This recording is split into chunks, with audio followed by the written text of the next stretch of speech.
Hello everyone, Giltar here with an action figure review. This review was requested by Eva Prime 300 just over a week ago, I think, and I do apologize for the delay in getting this review together, but here we go, and I hope you enjoy. This time we're looking at Kyoto's Revoltech Yamaguchi Black Getter original video animation version. I believe it's from Change Getter Robo. It's the 35th Revoltech action figure produced. It was released in September of 2007 and retails for 1,900 yen, or roughly $20 to $21 American. The figure itself is composed of ABS and PVC plastics. The real difference in terms of this toy, at least for those two plastics, is that ABS is a harder, more rigid form of plastic, and PVC tends to have a softer composition. To actually really demonstrate the differences, the ABS leg here, for example, if I squeeze it, there's no give to it. It doesn't yield at all. But if I squeeze the foot here, which is made of PVC plastic, it does kind of feel like an extremely hard rubber or a slightly soft plastic. Now, the figure itself comes with a lot of accessories.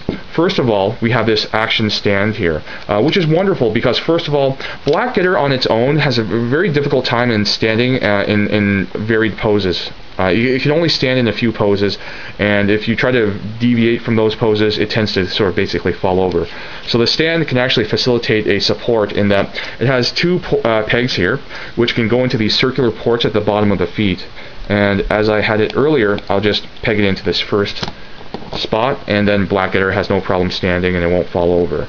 The back peg here can be used for a pair of different stands or extensions, a longer one and a shorter one. This shorter one has a peg up here, which if you peg it into the stand, basically at the back where this peg is, you can put one of the ports at the bottom of the feet onto this peg, and you can have Black Getter in a sort of aerial pose without a large obtrusive arm in the way. However, there is a problem with that, and I'll go into it later on when I mention the cons. The second arm is much longer, and it uses a revolver joint at the top to connect.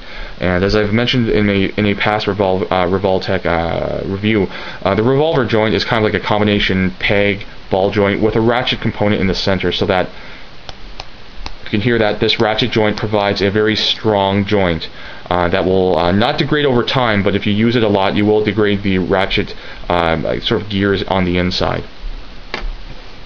Next up would be the Getter Cape. This is a really, or rather Getter Wing, which is a kind of like a cape-like apparatus. It's very interesting in that it's sculpted in this sort of fixed position, a sort of fluttering pose. Red lining here, black on the exterior.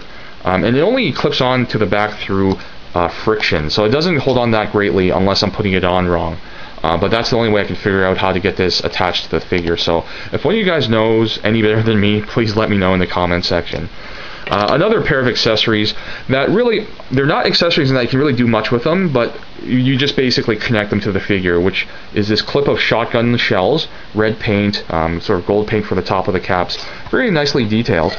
And on this arm we have a trio of blades here, which are pretty nice, kind of pointy as well, and it's made of ABS plastic, so it's quite rigid. It has silver paint on the outside, and then there's some darker paint as you go in towards the arm here, which has a really nice effect. It gives it more dimension. It doesn't look like a flat object. The next piece of accessory, it would be these ammo clips, these cartridge clips. There's 3 of them in this sort of one solid molded piece of plastic. They're all black or a really dark gray, some nice details in them.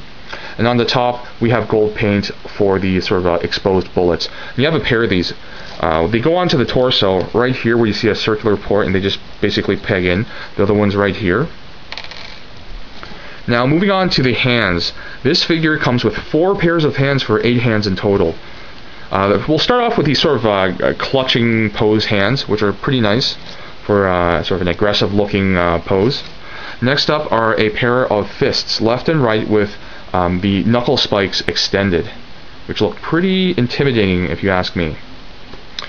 After that are a pair of different types of, I guess, exposed palm hands. This one here kind of looks more like a neutral pose, and this one looks like a sort of a palm strike. And I like this because you have variation in these two accessories, so it can make your posing a little more interesting. And finally we have a pair of trigger finger grip hands, left and right, and they can grip weapons. A pair of Getter tomahawks, and they just simply slide in. Now I will warn you guys, it may be quite tight in the beginning, but you might have to work at it. Just be careful, because PVC plastic are what these axes are made out of. So they're a little softer, and they can tend to maybe fracture or break if you're too rough on them when you're trying to get them into the grip. So you have to be careful. Just work them in. And also, when you're putting weapons into the grip hands, make sure you do it at a slight angle, because they're not a straight insertion. If you do it at an angle, it's much easier. Now I really like these Getter tomahawks, because I just like the simplicity in the design. I like this sort of studded mace-like back of the part of the axe. The axe blade itself looks pretty neat. The blade is composed, or has two paint applications, and the outer edge shows a silvery paint, and the inner part shows a darker gray paint, and it shows like a sort of a wavy pattern, as basically like a katana's hamon. So that's a really nice touch there. Next up are a pair of guns. This revolver-like gun is the 44 Magnum Shikishima SP. And this one, that kind of resembles a Desert Eagle, is the strike gun. Both of them are really nicely detailed. The revolver type gun, the Magnum, because it's cast in all black plastic, it may be difficult to see some of the details at times, but in normal lighting in person, it looks just fine. This gun, the strike gun, which has silver paint applied to it, looks much better in terms of being able to make out the details just at a glance, and they're both really nicely sculpted. Now, next up is the articulation. As a Revoltech action figure, the Black Getter has quite a few points of articulation and a nice range of articulation. Starting off with the feet, you have full rotation, and as a Revoltech joint, or revolver joint rather, you have ratcheting action. The knees have some ratcheting as well. It can bend at about 135 degrees or so. The hips are Revoltech revolver joint, so you have ratcheting there as well, and you can rotate it because of its peg, and you can rotate it either at the pelvis or at the upper thigh. The shoulder has full rotation there because it's connected right to the torso through a peg, but also it's cut at the center to allow sort of a diagonal rotation, which is a nice touch.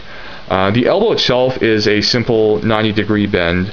The hands go into the wrist via straight pegs, so you just have rotation. You don't have any wiggling. The waist itself has no articulation, but the chest at the center has a ratchet joint and has a good degree of bend to it. And it can't really turn, really only slightly. The head itself can only really go up and down or back and forth a bit, not a lot. It can't really turn, to be honest. So it is limited in terms of the head's articulation, partly because the scarf here is in the way. Now, that's pretty much it for articulation, so I guess I'll move on to the pros and cons. As normal, I'll start off with the cons. I basically have two, the first of which is the weakness in some of the joint connections, especially for the ankles and the hips here. The pegs are very loose and they come out very easily. So that is one problem, because when you're trying to pose the figure, constantly the foot is popping out or the leg is popping out, and that can be a little frustrating. However, I don't know for a fact if it's a production issue, like if all Black Getters produced in the line are affected by this problem, or if it maybe just be my own particular figure. So take that point of criticism with a grain of salt.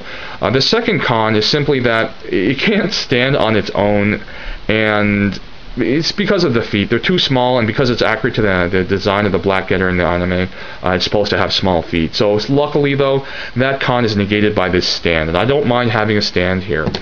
Now, part of the problem with the weakness of the ankle, now that I remembered it, this stand part where you can attach the foot to, it's great in theory, but with the weak joints in the ankles, when you put Black Getter up on it, unless you pose it just right and balance the center of gravity, it tends to sort of like swing around and fall over. So I tend to use only this stand connection, because there's no problem with connecting it to the back of the waist in the port. It stands and it's stable. There's no problem there. Now, in terms of the pros, I would have to say, first of all, as a Revoltech action figure, it has great articulation. Secondly, it has really good detail as well, sculpted detail all around for the ammo clips, and especially in the form of the getter wing cape and the scarf here. Even because, even though it's a stationary object, when you have both parts connected and you just put it in any plain pose, the look of the fluttering cape and scarf really adds an impression of movement. It's a really dynamic pose that you can pull off in any situation with this figure because of these two parts of the figure, the cape and the scarf.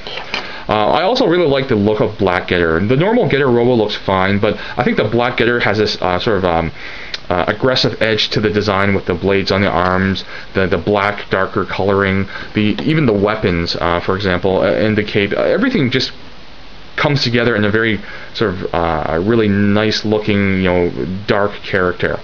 And I think the final pro I would have for this is just it's loaded with accessories. You have 2 axes, 2 guns, 8 hands, this cape, the accessories you can attach to the figure itself, the stand and its own parts.